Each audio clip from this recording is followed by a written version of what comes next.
Bom dia, sejam todos bem-vindos ao culto desse domingo, dia 21 de março, o dia do Senhor. Geralmente a gente começa o nosso culto confessando os nossos pecados, mas hoje, nesse dia, entendendo que o Senhor está convocando toda a Igreja de Cristo, espalhada pelo Brasil, para orar e jejuar pela nação, devido a toda essa situação que todos nós nos encontramos. Nessa manhã eu queria te convidar a buscarmos a face do Senhor, pedir pelo fim da pandemia, pela vacinação, para que encontrem tratamentos eficazes para apressar a restauração daqueles que foram infectados, orar pelo consolo daqueles que perderam entes queridos, orar por aqueles que estão na linha de frente há tanto tempo, salvando vidas, para que o Senhor os proteja, os guarde, para que o Senhor proteja e guarde os seus familiares também. Vamos pedir ao Senhor pela provisão, por todos aqueles que foram atingidos e ainda estão sendo atingidos por todo esse caos econômico. Vamos orar pela pacificação dessa nação. Vamos orar pelas autoridades públicas, que Deus dê temor e sabedoria para nos conduzir nesse momento. Ore pela igreja no Brasil, ore pela nossa igreja, para que possamos ser boas testemunhas de Cristo, para que o Senhor alargue os nossos braços, para que Ele aumente o nosso coração. Vamos orar, irmãos, vamos orar e pedir ao Senhor.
Deus, quem é suficiente, ó Deus, para nos livrar de tudo isso, ó Deus, para nos livrar dessa pandemia, para nos livrar do medo, para nos livrar, ó Deus, da morte, se não é o Senhor. É por isso que nessa manhã, ó Deus, como igreja de Cristo, nós queremos buscar a Tua face, ó Deus, para pedir que o Senhor intervenha, Senhor, para pedir que o Senhor sare a nossa terra, para que a Tua boa mão nos tire de tudo isso, ó Deus. Consola, Deus, aqueles que perderam entes queridos, ó Deus, consola e provê, ó Deus, para esses tantos que estão sofrendo, ó Deus, por causa do caos econômico. Deus, que o Senhor possa fazer a vacinação acontecer de maneira tranquila, que novos tratamentos possam ser encontrados para tratar e acelerar a cura, ó Deus, desses que estão infectados. Senhor Deus, abençoe esses que há tanto tempo estão na linha de frente, ó Deus, lutando, doando as suas vidas para salvar outras. Protege, Deus. Abençoa, guarda, Senhor, protege também, ó Deus, a Tua igreja, mas também, Senhor, dá ousadia para que a Sua igreja seja realmente a embaixada do reino aqui nessa terra. Deus, dá temor, dá sabedoria aos governantes, Senhor, para nos conduzir nesses tempos tão difíceis. Deus, também pedimos pelo perdão dos nossos pecados. Queremos pedir para que o Senhor fale conosco também nessa manhã, e que o Senhor nos dê um coração pronto a responder, Senhor. É o que nós te pedimos e oramos em nome de Cristo Jesus. Amém. Queria te convidar a confessarmos o credo apostólico.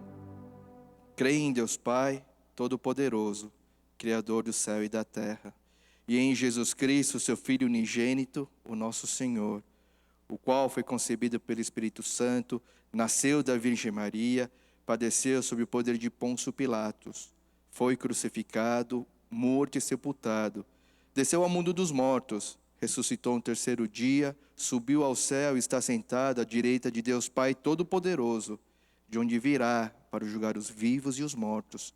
Creio no Espírito Santo, na Santa Igreja Cristã, na comunhão dos santos, na remissão dos pecados, na ressurreição do corpo e na vida eterna. Amém. Louvemos ao Senhor.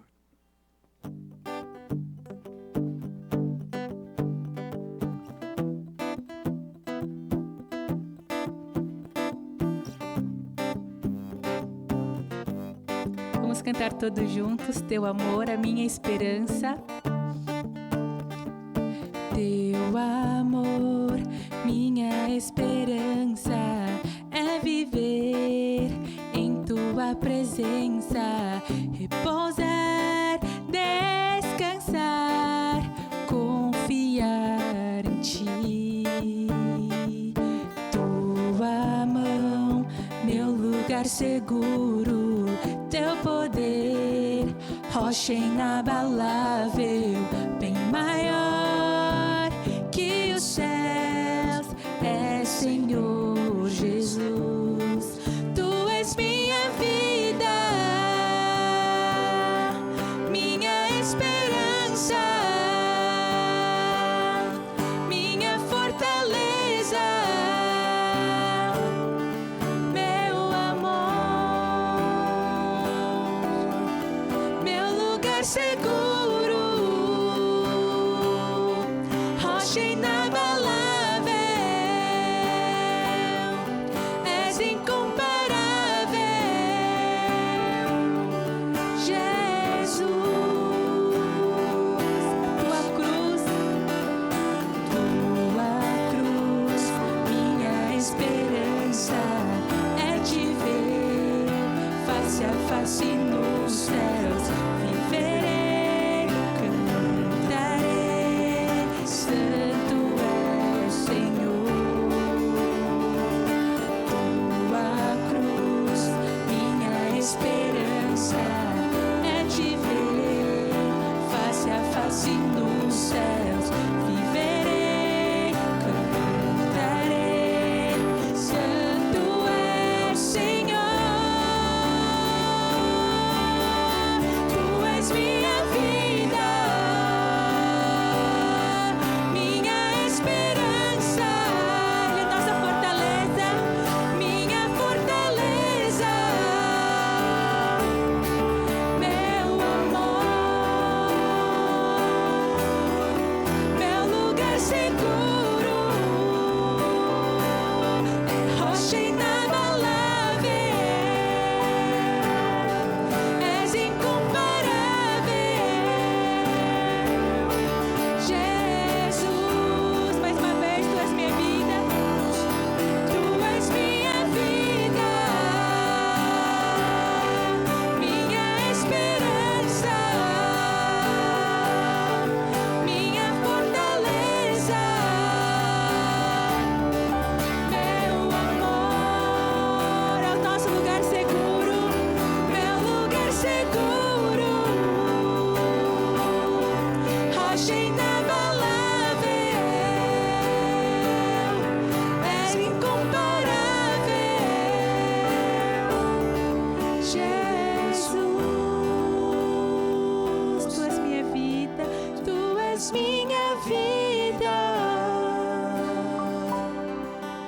minha esperança, minha fortaleza, meu amor,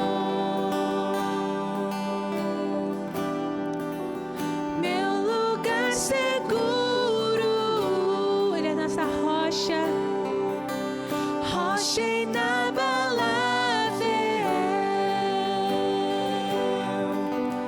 és incomparável,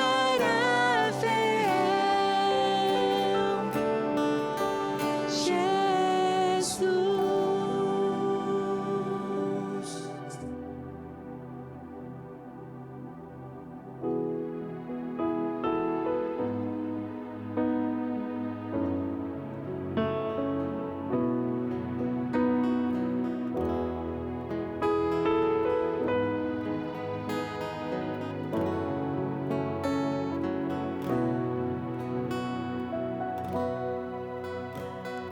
Quem nos separará do amor de Cristo? Será tribulação, angústia ou perseguição, fome ou nudez, perigo ou espada. Declare com fé: quem nos separará? Quem nos separará do amor de Cristo? Será tribulação, angústia ou perseguição, fome ou nudez, perigo ou espada. Porque estou bem certo de que nem a morte, nem a vida, nem anjos, nem principados, nem coisas do presente, nem do porvir, nem poderes, nem altura, nem profundidade, nem qualquer outra criatura poderá nos separar do amor de Deus que está em Jesus Cristo, nosso Senhor, que está em Jesus Cristo. Mais uma vez, quem nos separará? Quem nos separará do amor de Cristo? Será tribulação, angústia ou perseguição, fome ou nudez, perigo ou espada. Nós estamos certos, porque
está em Jesus Cristo.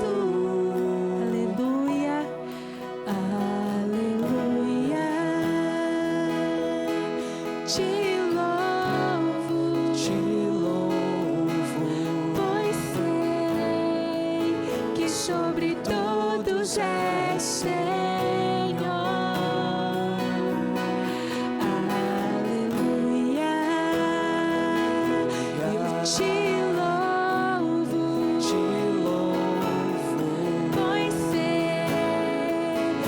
Sobre todos és Senhor.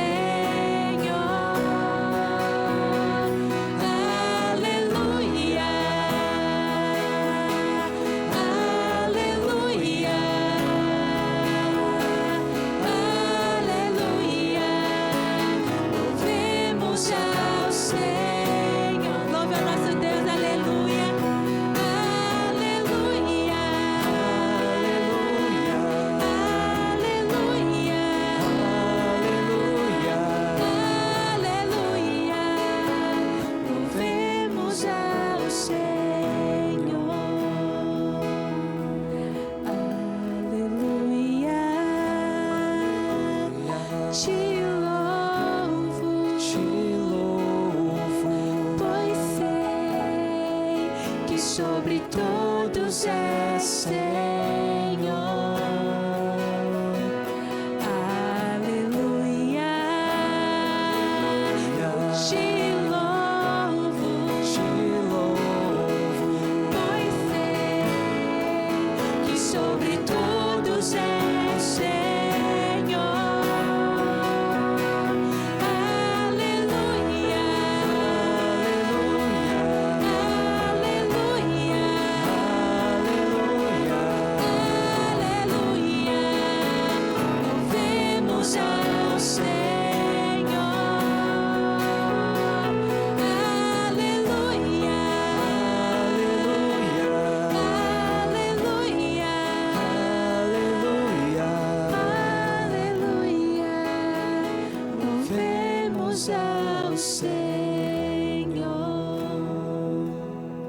Vamos todos orar?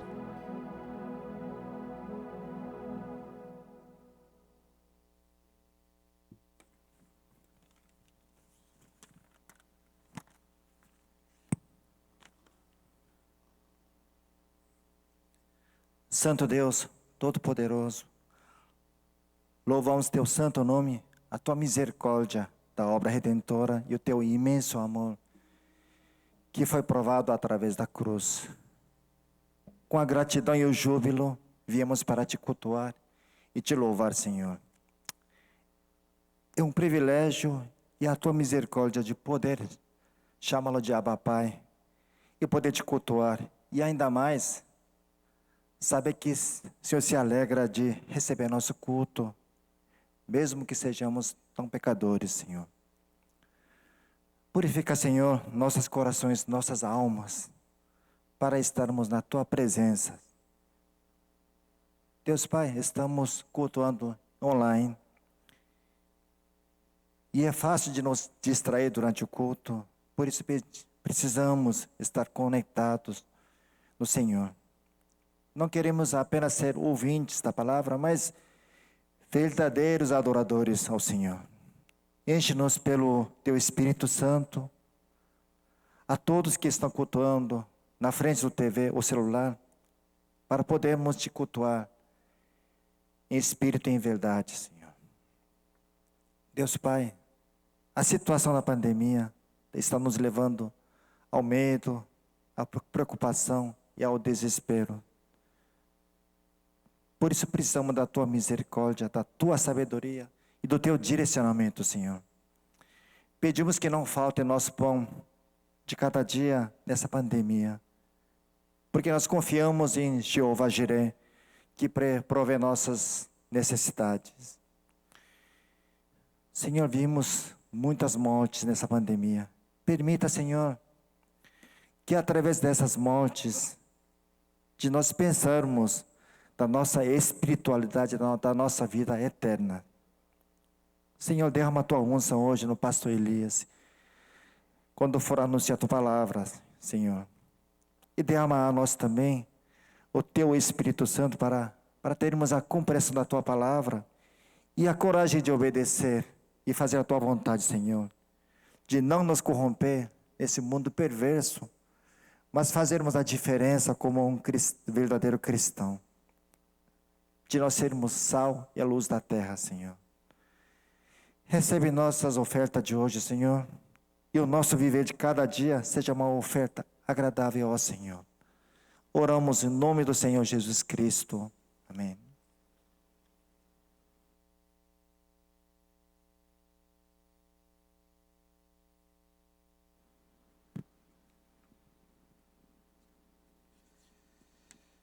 Eu imagino que no cenário atual tão desolador, tudo que desejamos é ouvir palavras de encorajamento e palavras de consolo. Mas eu entendo também que esse cenário desolador também serve para refletirmos o que realmente se tornou essencial para nós. Se no contexto de normalidade, por exemplo, a nossa fé, que sinceramente muitas vezes foi vivida na inércia, e por isso não precisava ser questionada, não precisava ser provada e nem pensada. Como está a sua fé hoje? Como está a sua fé sem a obrigatoriedade, sem o impulso dessa inércia? Por mais que a princípio a palavra de hoje possa parecer dura e talvez até meio repetitiva, a minha oração é que Deus fale conosco, que Deus nos encoraje, que Deus nos console e que o Senhor nos encha de esperança. Então, pensando nisso, que eu gostaria de começar a pregação de hoje também de um jeito diferente, lendo um pequeno trecho de um livro que se tornou um clássico na literatura cristã. Ele foi escrito por um homem chamado John Bunyan, que quando era mais jovem, ele ganhava a vida consertando panelas.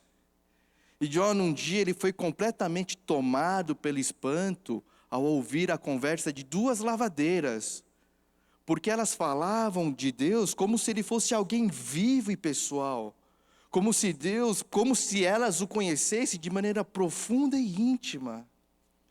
E a pergunta que não queria se calar dentro dele é: será que é possível conhecer Deus assim de maneira tão pessoal?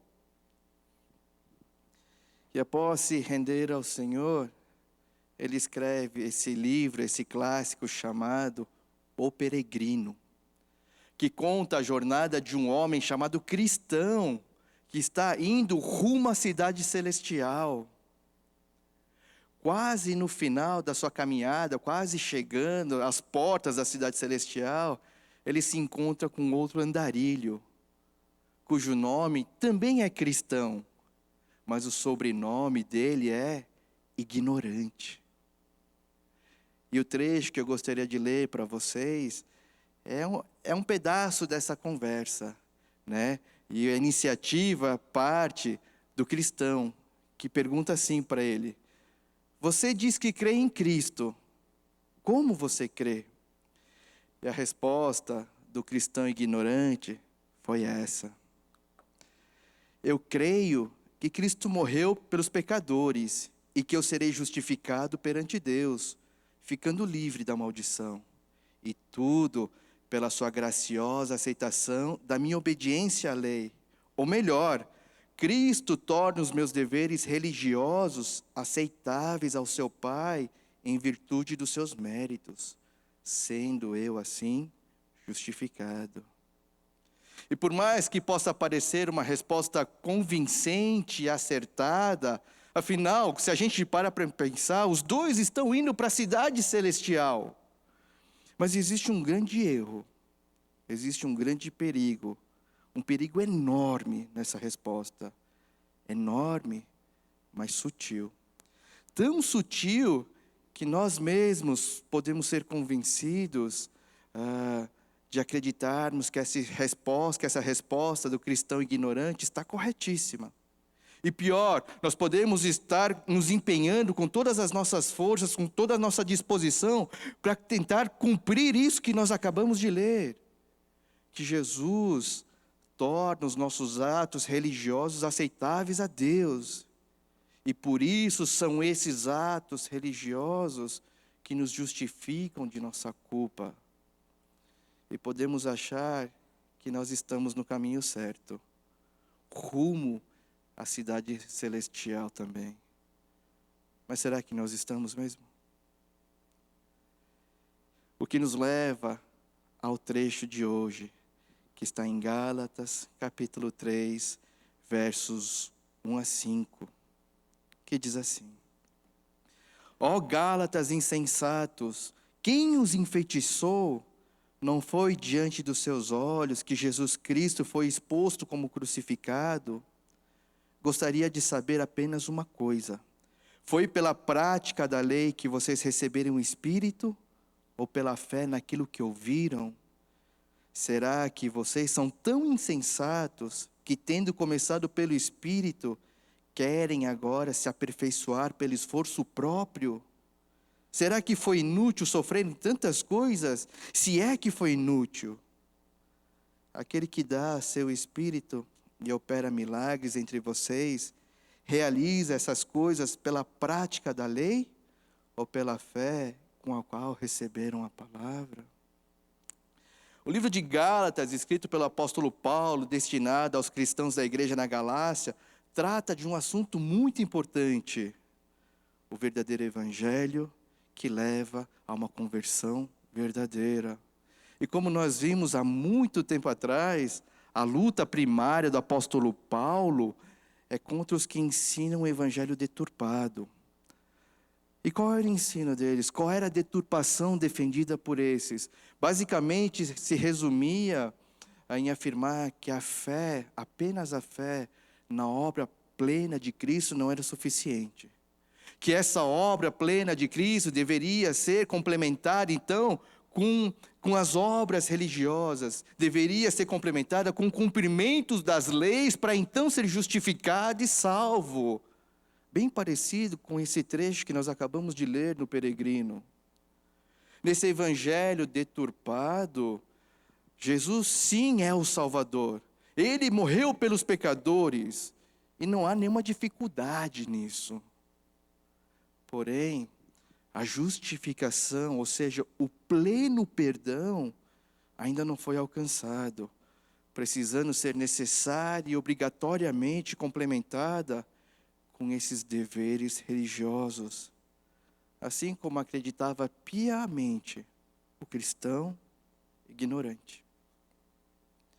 No entanto, como nós sabemos, o verdadeiro e único evangelho ensinado por Paulo aos Gálatas é que a obra de Cristo Jesus naquela cruz foi plena, sem ter a necessidade de ser complementada por obras religiosas ou por qualquer outra coisa. As boas obras, elas são consequências desse evangelho. Inclusive, cumprir as leis são consequências desse verdadeiro evangelho, porque iniciam o cristão a viver o processo de santificação e se tornar cada vez mais parecido com Cristo. Crer no evangelho verdadeiro implica numa conversão verdadeira, que não é simplesmente uma mudança de atos e atitudes. Ela exige mudanças reais e drásticas. Quando a gente olha e volta um pouquinho menos atrás, a gente viu a história da repreensão de Paulo a Pedro, lá no capítulo 2, a partir do verso 11, quando Pedro ele sai do centro do seu ministério aos judeus convertidos em Jerusalém, e vai passar um tempo na Antioquia, que é o centro do ministério de Paulo para os gentios. E quando Pedro está lá, ele convive muito bem com os gentios, ele passa um tempo junto, ele come junto, até que chegaram alguns judeus convertidos de Jerusalém. Então Pedro simplesmente dá as costas para esses gentios e finge que nem os conhece, por causa do medo e do julgamento desses judeus que chegaram de Jerusalém. E por causa dessa atitude, Pedro foi duramente repreendido por Paulo, que de maneira pontual o acusou de estar sendo hipócrita, de não estar vivendo de acordo com a verdade do evangelho. É como se Paulo estivesse falando: você nem parece ser um convertido verdadeiro. O que é ser convertido? Você já parou para pensar o que é essa conversão verdadeira? Você se lembra da sua conversão? Do que você ouviu? Do que você orou? Só para nos refrescar a memória, é crer no Evangelho verdadeiro. É crer em Cristo como Senhor e Salvador. É nascer novamente. É ser nova criação. É ter o Espírito vivificado. Se antes nós estávamos mortos por conta do pecado, agora em Cristo nós temos nova vida.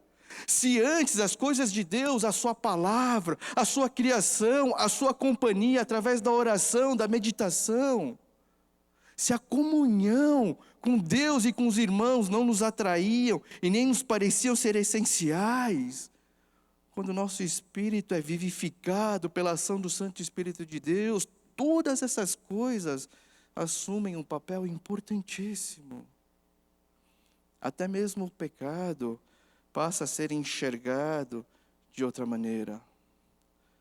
Não são as ações e as atitudes que precisam de um pouco mais de atenção, ser controladas ou transformadas. O que precisa ser tocado é a fonte dessas ações, é a fonte dessas atitudes, que no fundo é o nosso coração deturpado e deformado pelo anseio de sermos como Deus.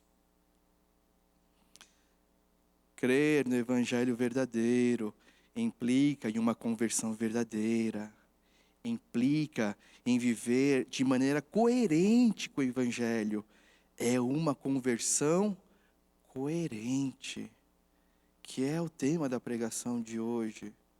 E na conversão coerente, a vida dupla é denunciada.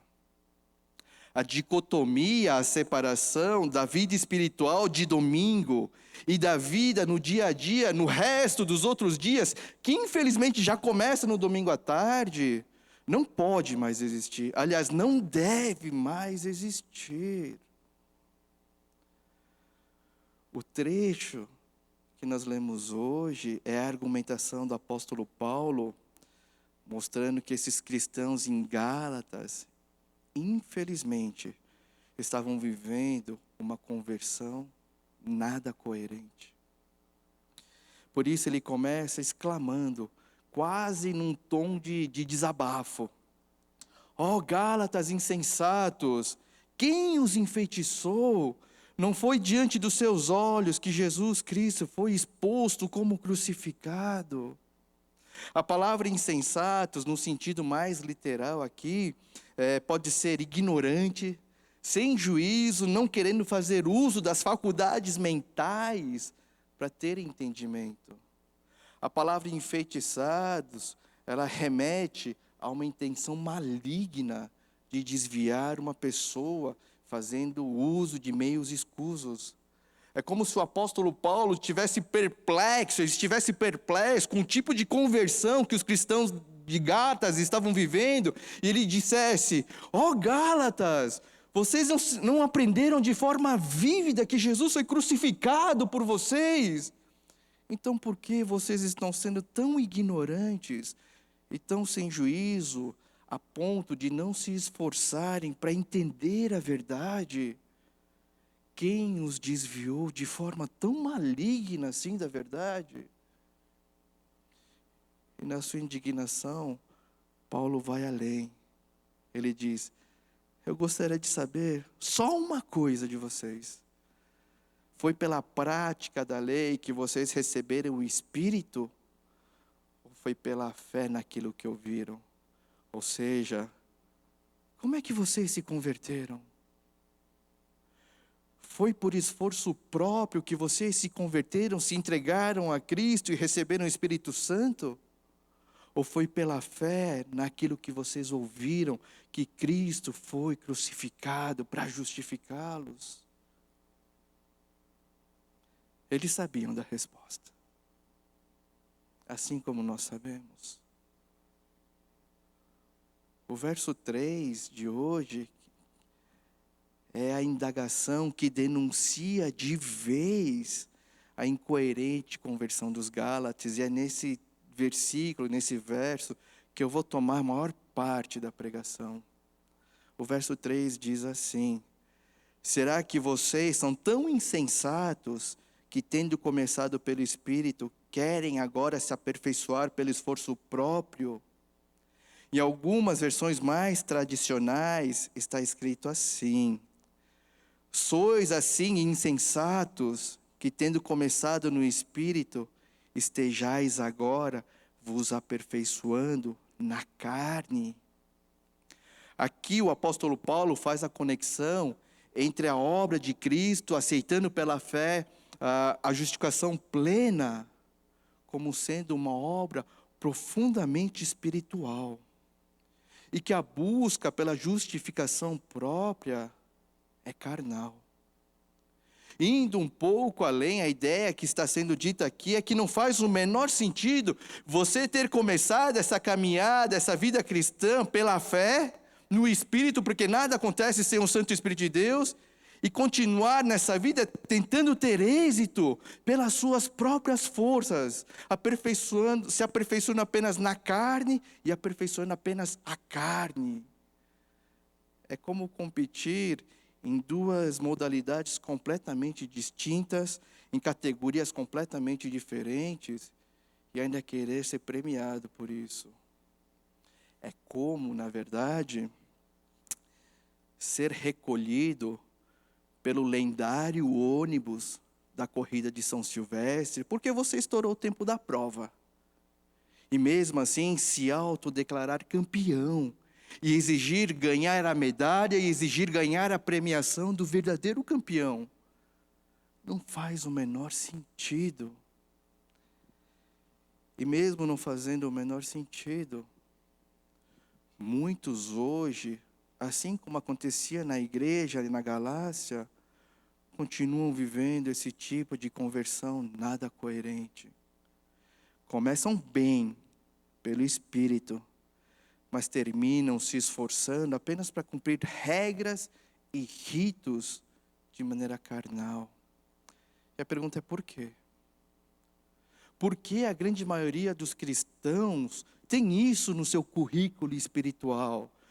Começam bem, mas depois de um tempo, tudo se torna pesaroso, tudo se torna uma dura obrigação. Mas sabe o que é o pior? O pior não é cumprir todas as coisas por obrigação. Isso já é horrível. O pior é se conformar com isso. O pior é se conformar achando que isso sim é a verdadeira conversão.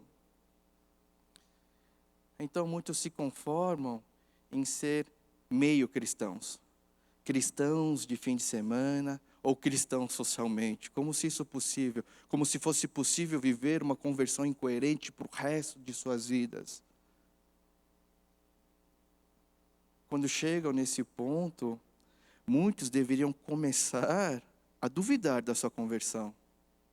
Questionar se realmente conhecem ou se conheceram a Deus. Mas a conformação com a atual situação é tão grande que às vezes nem mesmo esse tipo de questionamento é feito. E se é feito, nas raras vezes que é feito, é logo esquecido. É vida que segue, é conversão incoerente que segue. E a gente pode perguntar, tá bom, mas o que nos falta então para vivermos essa conversão coerente? Nos falta fé. O que nos falta é fé. Nos falta o conhecimento, o entendimento profundo do que foi a obra de Cristo Jesus naquela cruz. Que no contexto do livro de Gálatas, o apóstolo Paulo vai focar na parte da justificação, ou seja, do pleno perdão que Deus deu através de Jesus. Mas não é um simples perdão. Não é apenas o perdão dos nossos pecados. É muito mais do que isso. E é isso que nós precisamos entender. J.I. Packer, no seu livro Conhecimento de Deus, ele escreve o seguinte: o Evangelho concentra-se na justificação, isto é, na remissão, perdão de pecados, e como consequência em nossa aceitação. Ao sacrificar o seu Filho unigênito na cruz, Deus demonstra mais do que perdão. Somos, por causa de Cristo, aceitos por Deus. Em Cristo, nós somos aprovados por Deus. Na cruz, Deus demonstra o quanto somos pecadores, sim. Mas, ao mesmo tempo, Deus demonstra o quanto Ele nos ama, o quanto nós somos valiosos para Ele. Você é valioso para Deus, você é amado por Deus. E a cruz que nos mostra isso. Você é amado. E você é muito valioso. E a gente gosta de escutar essas coisas. Mas aqui nós temos que tomar um outro cuidado. Porque aqui também existe um perigo enorme. Que também é um perigo que também é emocionalmente sutil. A gente vai gostar de ouvir.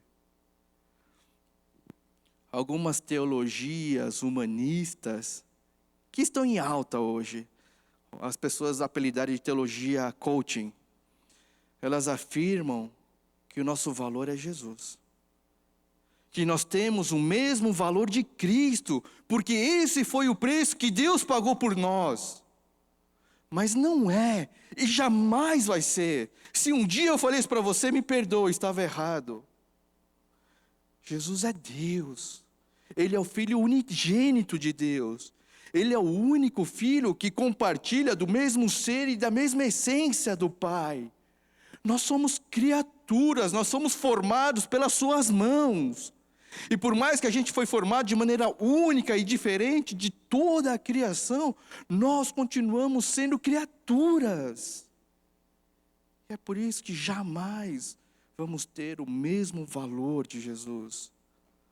O perigo dessas teologias humanistas que satisfazem a coceira dos nossos ouvidos, que aumentam o nosso ego, o problema dessas teologias humanistas é que elas aumentam o homem e, consequentemente, diminuem a Deus. Cristo, Ele vale infinitamente mais do que nós. Essa comparação de valores é imensurável, é um absurdo. O preço que Deus pagou por nós, pecadores, foi muito maior e muito mais elevado do que nós realmente valemos. E é isso que faz a obra de Cristo ser algo tão grandioso, que transborda do amor, da graça e da misericórdia de Deus. Foi pagando esse preço tão alto na cruz, que Jesus já fez tudo por nós, de maneira vertical, de maneira espiritual. Deus já nos perdoou por completo. Deus já nos amou por completo. Já nos aceitou e nos valorizou por completo. E por essa razão, nós não temos que buscar essas coisas no horizontal, de maneira carnal. Porque tudo isso já foi feito. E nós precisamos crer. Precisamos ter fé para acreditar nisso. E talvez, porque nós não cremos que isso seja completamente possível, ou seja, porque nos falta fé, é que buscamos resolver todas essas coisas da nossa própria maneira, horizontal e carnal. Porque lá no fundo ainda, nós ainda nos sentimos culpados e condenados. No seu livro, Nascimento, Casamento e Morte, Como Encontrar Deus nos Eventos Mais Significativos da Vida, Tim Keller, citando um outro autor chamado Maclay, escreve o seguinte: a culpa é astuciosa, enganadora, É um camaleão capaz de se disfarçar, se esconder, mudar de tamanho e de aparência, ao mesmo tempo em que consegue persistir e se aprofundar. Essa culpa é um mal-estar, uma forte sensação de desconforto a respeito de si mesmo e da vida em si, que provoca uma série recorrente de perguntas. Por que a vida não é melhor? Por que eu não me enturmo? Por que sinto essa necessidade de me esforçar tanto para provar o meu valor? Será que alguém me amará de verdade? A sensação de culpa que nos persegue desde sempre, porque nós nascemos pecadores, nos leva a querermos compensá-la de alguma maneira. Mas por nós mesmos, pelas nossas próprias mãos, pelo nosso esforço horizontal e carnal, isso jamais vai acontecer. Então a pergunta é, então o que nos livra dessa culpa? A fé que em Jesus nós somos completamente inocentes perante Deus. E essa fé, além de nos tirar o sentimento de culpa, ela nos resgata da loucura de procurar por amor, de procurar por valorização, de procurar por aceitação, de procurar por perdão, de maneira horizontal nesse mundo e nas pessoas. A fé nos livra de um servir por obrigação, ela nos livra até de um discipulado por obrigação. Ela nos impede de fazer o que fazemos, seja qualquer coisa, seja trabalho, seja projeto, seja doação, seja sacrifício. Ela nos impede, a fé em Jesus nos impede de fazermos isso para sermos aceitos por Deus. E pior, para sermos aceitos pelos homens. O que deve acontecer no nosso viver é que não devemos nos esforçar no horizontal para conquistar as coisas verticais, mas devemos nos esforçar no horizontal, porque já recebemos todas as coisas no vertical. Quer alguns exemplos? Munidos do que nós recebemos de Deus verticalmente, nós nos esforçamos no nosso trabalho. Não para sermos os melhores do mundo, para ganharmos milhões e aparecermos na revista Forbes, mas para sermos testemunhas, para glorificar a Deus e testemunhar as suas bênçãos e a sua capacitação em nossas vidas. Munidos do que nós recebemos verticalmente de Deus, nós criamos, nós nos esforçamos para ter um ótimo lar. Nós amamos os nossos cônjuges, assumindo o nosso papel bíblico de marido e de esposa. Nós criamos bem os nossos filhos, assumindo o papel bíblico como pai e como mãe. Não para a gente aparecer na capa da Vogue, mas para sermos exemplo e mostrar que somente com Deus é possível construir uma família saudável e feliz. Tipo aquela do comercial de margarina, é aquilo. Mas é só com Deus que aquilo funciona de verdade. Munidos do que nós recebemos verticalmente, nós nos esforçamos para servir a comunidade em que nós vivemos e até mesmo a igreja. Não buscando reconhecimento ou tentando galgar posições de poder, mas para retribuir aquilo que o Senhor fez por nós. Munidos do que o Senhor nos deu verticalmente, nós podemos ser livres. Sermos o que Deus planejou para que nós fôssemos. Nós não precisamos de máscaras e nem precisamos ser politicamente corretos para sermos aceitos e aprovados. Nós podemos ser como o rei Davi, que dançou de maneira tão alegre e tão feliz, que as suas vestes se despiram, sem se importar com a sua posição e com seu status reais, porque quem nos aprovou e quem nos aceitou foi o Senhor Deus, Criador de todas as coisas. Isso não faz sentido para você? Você não acha que é assim que as coisas deveriam ser? Muito menos cansativo, muito menos estressante, ainda mais nesse cenário tão desolador, onde muitas vezes nós temos que não só olhar para nós mesmos, mas a gente tem que pisar em ovos por causa das pessoas. Essa palavra é dura, mas porque ela nos livra desse peso de querermos e termos que provar alguma coisa, de fazer alguma coisa para mostrar o nosso valor, para buscar amor. A palavra é dura, mas é por isso que, quando nos livramos disso, Deus nos enche de consolo, encorajamento e nos dá esperança. O que o apóstolo Paulo está advertindo os crentes na Galácia é que viver assim, se esquecendo de todas as coisas que Deus fez de maneira vertical e espiritual em Cristo, não faz o menor sentido. Que não faz o menor sentido pegar todas essas coisas que Deus nos deu e as outras coisas mais, jogá-las para o lado, empurrá-las para o lado e tentar buscá-las de maneira horizontal e carnal.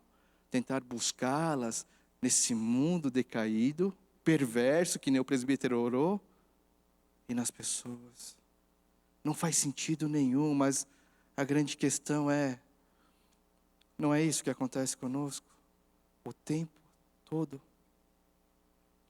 Nós nos esquecemos, ou nem sabemos, que Deus, que nós recebemos todas essas coisas de Deus pela fé em Cristo de maneira espiritual. Amor, aceitação, perdão, valor. Nós esquecemos e nós insistimos em buscá-las horizontal e carnalmente. Nós jogamos para o alto tudo aquilo que Cristo fez por nós para que nós fôssemos aceitos por Deus, para que nós fôssemos aceitos pelo Deus que criou todas as coisas. E nós vivemos nos matando para sermos aceitos e aprovados pelos homens. E o pior é que muitas vezes fazemos disso o objetivo ou a meta maior de nossas vidas. Que além de ser cansativo, é ser insensato. Que além de ser insensato, é estar enfeitiçado. É estar tão enfeitiçado a ponto de querer procurar essas coisas nas pessoas em um mundo sem sentido. Parafraseando Salomão, que escreveu Eclesiastes, é tentar buscar todas essas coisas em um mundo onde os ímpios prosperam e os justos morrem cedo. Não faz sentido nenhum. Se nessa vida agora, sem a obrigatoriedade, sem o impulso da inércia, se a sua vida espiritual está apresentando esses sinais de culpa, peso, dureza de coração, cansaço, esfriamento espiritual, não sentindo falta nenhuma da palavra de Deus, de orar, de meditar, de se relacionar e ter comunhão com Deus, ou até mesmo com os irmãos e as irmãs, é preciso repensar a conversão. Se é esse o momento que você está vivendo, você precisa começar a fazer aquele questionamento sobre conhecer Deus. Porque nós estamos correndo o sério risco de termos abandonado o caminho certo, o caminho para a cidade celestial, de termos abandonado todas as coisas verticais. É como se a gente estivesse vivendo por viver e o nosso espírito continuasse morto. É como se o nosso espírito nem tivesse sido vivificado pelo Santo Espírito de Deus. É como se a gente tivesse o coração de pedra e não de carne que Deus promete em Ezequiel. E é por isso, e é muito provável que por isso, nós estejamos vivendo então essa conversão tão incoerente. O que nos tira dessa conversão não coerente e nos faz viver uma conversão coerente é crer no Evangelho, sim. É ter o nosso espírito vivificado pelo Espírito de Deus, é crer que Deus, de maneira vertical, de maneira espiritual, já fez todas as coisas por nós.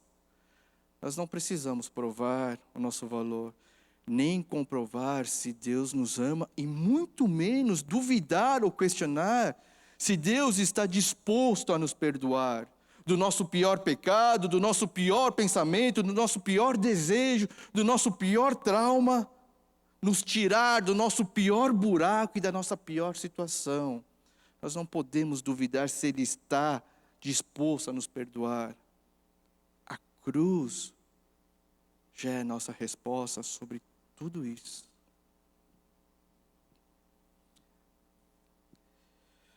O que temos que fazer agora é retribuir, é gozá-lo para sempre e glorificá-lo com o nosso viver, com boas obras, cumprindo a lei, seguindo Cristo e vivendo de acordo com as suas palavras.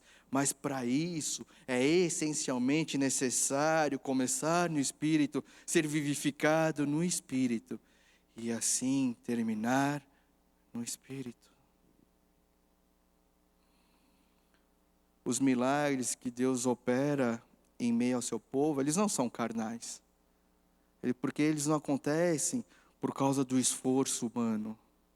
Os milagres acontecem pela fé naquele que opera os milagres. As obras de Deus acontecem sim verticalmente, os milagres acontecem na horizontal sim, porque é aqui que nós vivemos. Mas de maneira nenhuma eles são carnais. São espirituais e verticais, como está escrito na pergunta retórica feita pelo apóstolo, no versículo 5 da passagem de hoje. Aquele que dá o seu Espírito e opera milagres entre vocês, realiza essas coisas pela lei, pela prática da lei, ou pela fé com a qual receberam a palavra? Eles sabiam a resposta. E a gente sabe a resposta. Você não está cansado de viver essa conversão incoerente? Você não está cansado em fazer todas as coisas por obrigação e sem sentido algum? Você não está cansado de viver assim uma vida tão pesarosa, uma vida cristã tão pesarosa e até condenatória, onde Deus parece estar anos-luz de distância, onde fazer e praticar essas obras religiosas está te consumindo por inteiro, e nesse sentido, você até agradeceu que a igreja ficou isolada por quase um ano? Eu aposto que sim. Então o que nós temos que fazer para sairmos disso? Nós temos que fazer o que fizemos hoje antes de começar o culto. Nós temos que clamar ao Senhor. Nós temos que orar ao Senhor. Nós temos que nos agarrar a Ele e pedirmos por fé. Uma fé que confia plenamente na obra de Jesus, onde todas as coisas foram feitas por nós de maneira vertical e espiritual. Nós temos que pedir por uma fé que acredita nas palavras de Deus.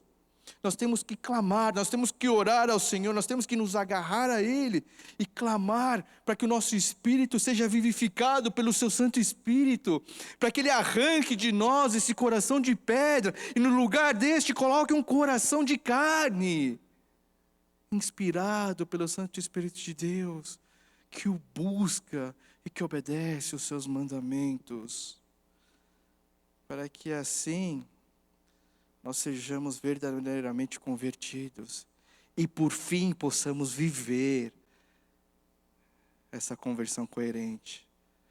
Não é preciso dizer, mas eu vou dizer mesmo assim. É impossível querer viver uma conversão coerente se não somos convertidos verdadeiramente. É impossível querer viver uma conversão coerente se não somos convertidos verdadeiramente.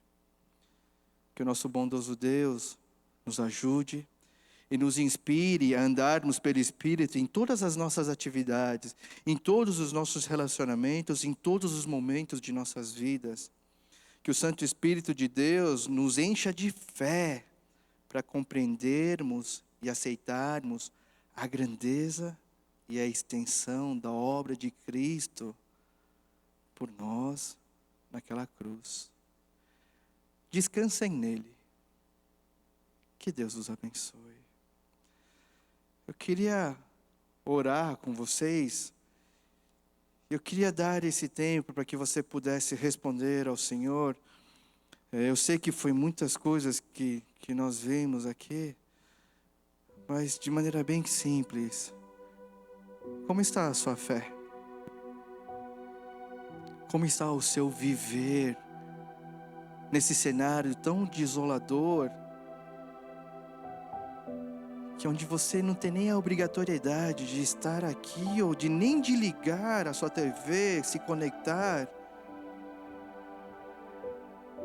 Como está a sua fé e a sua vida espiritual sem o... Ela está bem? Indo de vento em popa? Ou está aos frangalhos? Se está em vento em popa, glória a Deus, ore por isso e agradeça, mas ore pelo seu irmão que talvez esteja vivendo essa fé em frangalhos, uma conversão não coerente. Se é isso que você está vivendo, se você está tendo culpa, peso, se você não sente nenhuma fome e sede por Deus, se você não sente nenhuma falta dos irmãos, da palavra, de orar e meditar, primeiro peça perdão ao Senhor. E segundo, clame para que Deus te encontre nessa manhã, para que o Santo Espírito te encha de fé e vivifique o teu espírito, arrancando o coração de pedra e te dando um coração de carne. Vamos ter alguns minutos de oração. Nós vamos cantar então um louvor.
imensa graça do nosso Senhor Jesus Cristo, o infinito amor de Deus, o nosso Pai, as infindáveis consolações e a comunhão do Santo Espírito esteja sobre toda a igreja do Senhor, espalhada por esse país, espalhada pelo mundo, de agora e para sempre. Amém. Meus queridos, eu tenho alguns poucos avisos. Existe um negócio, algo que o 103 está preparando. O 103 é o Ministério da Família, dos Pais e os Filhos. E o título disso é: Pai, a sua família precisa de você. O Ministério 103 vai distribuir um kit para as famílias, para ter um momento de culto em casa. Pai, nós precisamos de você para assumir o papel bíblico como pai, para fazer esse culto com seus filhos em casa. Então, para isso, você precisa se inscrever via link WhatsApp, que vai ser enviado pelos professores, tá? Se você não receber, olha, não fica mandando. Se você não receber o link, aí você envia essa mensagem para esse telefone para o irmão Rodrigo Kim, tá bom? 113 também vai fazer um webinar, né, que vai tratar sobre ansiedade, depressão e fé, muito pertinente para isso tudo que nós estamos vivendo, com o reverendo Augusto Nicodemos. Ele fez o último do 111 e foi muito bom, né? A gente vai tentar dessa vez deixar ele falar mais, tá? Responder mais perguntas, tá? Isso vai ser no dia 17/4, num sábado às 15 horas. E no dia 18/4, num domingo também às 15 horas, a gente vai ter uma conversa, uma palestra sobre ansiedade infantil e adolescente, com a psiquiatra aqui da nossa igreja. Deus seja louvado por isso, a Aline Show. Então, você precisa fazer a inscrição para essas duas coisas através desse telefone que está aí nos avisos. O último aviso, e com muita alegria eu queria agradecer ao Senhor pelo nascimento da Lia Baiquim, filha do Humberto e da Priscila. Que você possa orar por essa família, para que essa família possa ser protegida e crescer dentro dos mandamentos e decretos do Senhor. Continue orando por esse país, continue orando pelo seu próximo, continue orando pela igreja. Que Deus os abençoe. Boa semana.